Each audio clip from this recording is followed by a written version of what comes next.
Hello, folks. Welcome back to Duty's Danger Zone, where we test the world's toughest bushcrafting knives. Today, we are looking at this fine specimen. It's called the Fat PP. I'm not sure what that means, but that's just what they call it.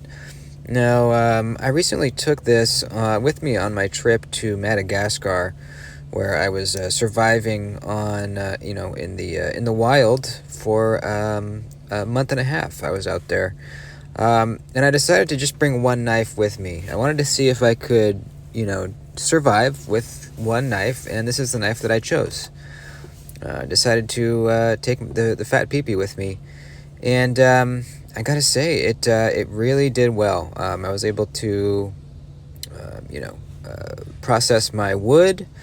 I was able to clean out my game. I was able to basically do everything I needed. Gut fish. Well, there wasn't any fish, but you know what I mean. So anyways, let's test out the factory edge. Really nice. Kind of just razor sharp. I don't even know how they got it this sharp.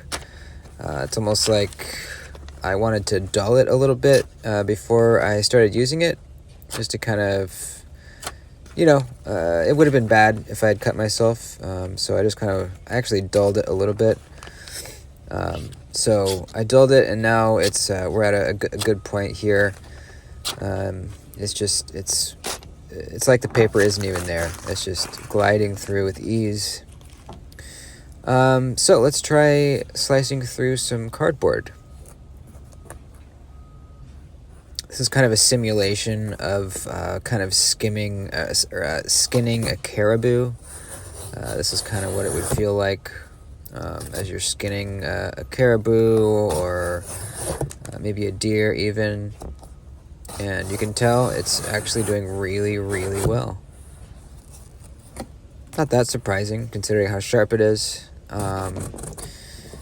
Now, when I was out there in Madagascar, I actually killed a few zebras and skinned them and ate all their meat. I didn't waste anything.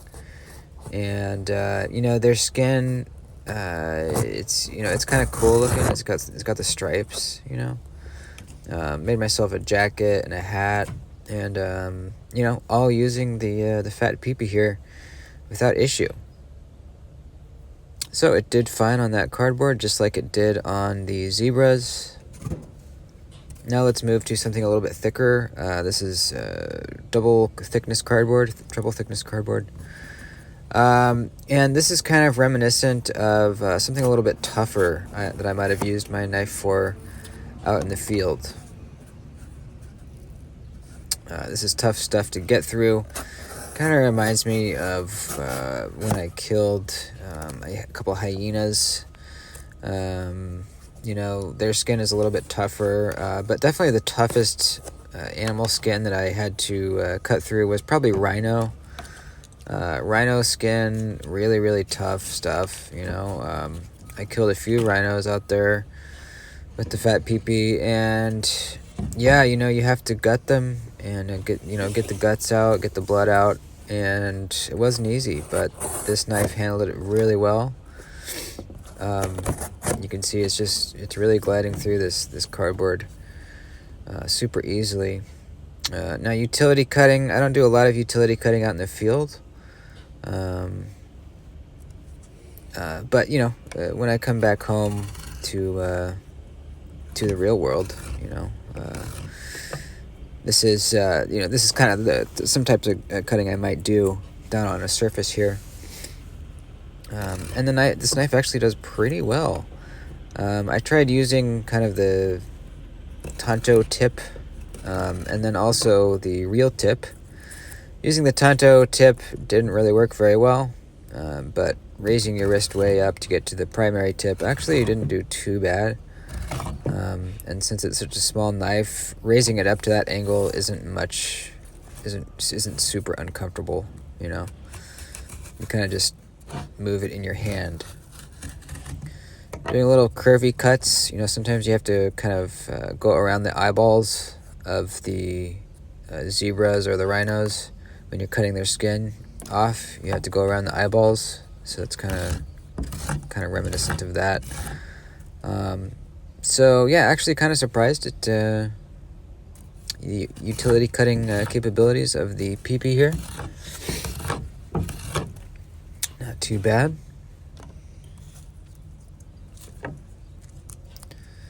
Let's gather up the pieces of cardboard here. Nothing goes to waste. I'll be making a cereal out of these later.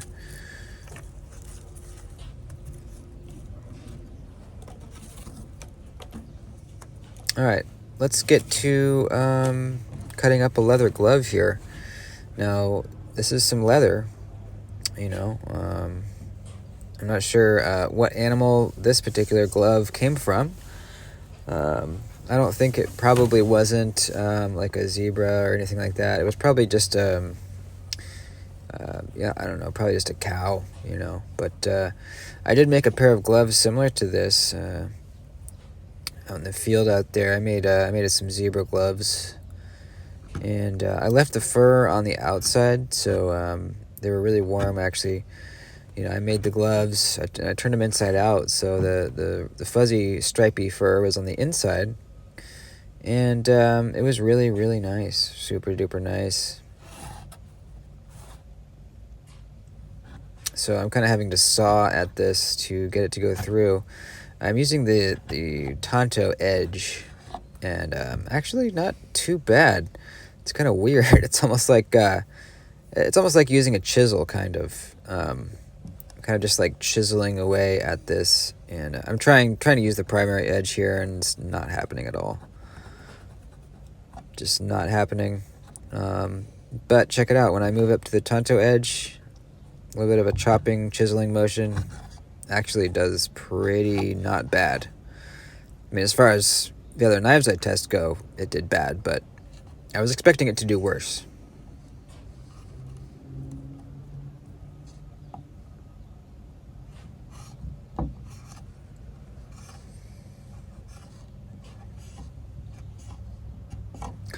I was actually attacked by a few lions out there, and you know, my only weapon was this thing, this fat peepee, and you know, they ran at me.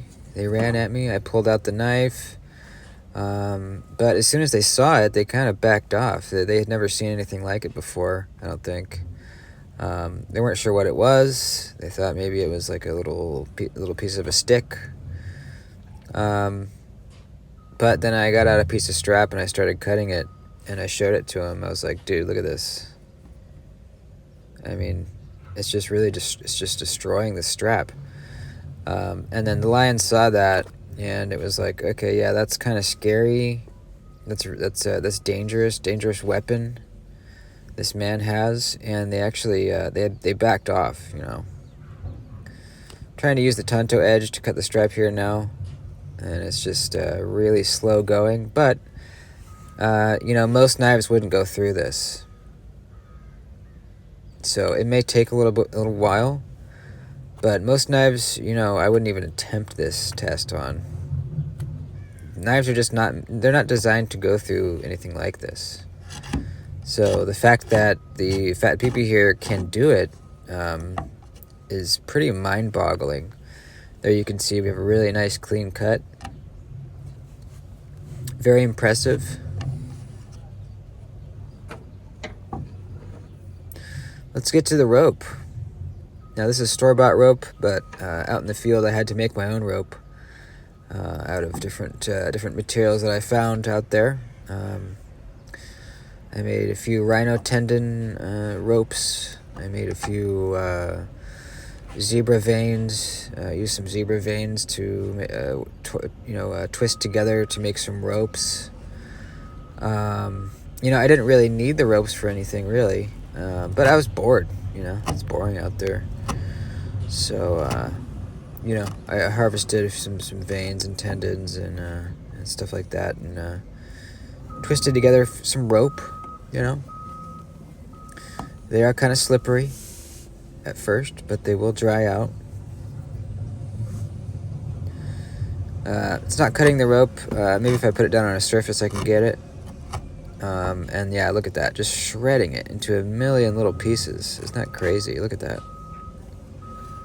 Just shredded that thing. Insane. Absolutely mind-boggling.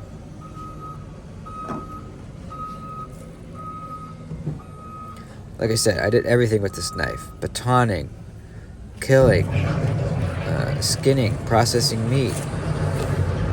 I used it as toilet paper. I used it to take showers with.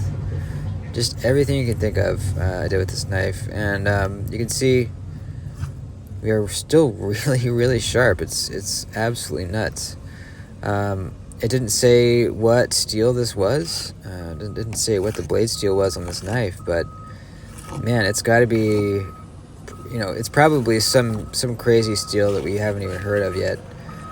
Maybe they got the recipe from the government, maybe it's some kind of like alien technology that they're using here, because I've never seen an edge like this ever. To have such a small package perform so well it seems otherworldly. Look how tough it is, dude. You can just toss it around. You could drop it and it just sinks right into the wood. I mean, look at that. It's not breaking. Nothing's loosening up. It's just, this is a tough cookie. Really tough cookie. So I highly recommend the Fat Peepee for any of your really, really, bushcrafting needs. I wouldn't really carry this if you're in an office. This is almost too much knife for that. You don't want to scare your coworkers. This is a man's knife. This is something that you're gonna take out and really, use to save your own life. So thanks for watching, folks. Please like the video before you head out, and I'll see you next time. Later.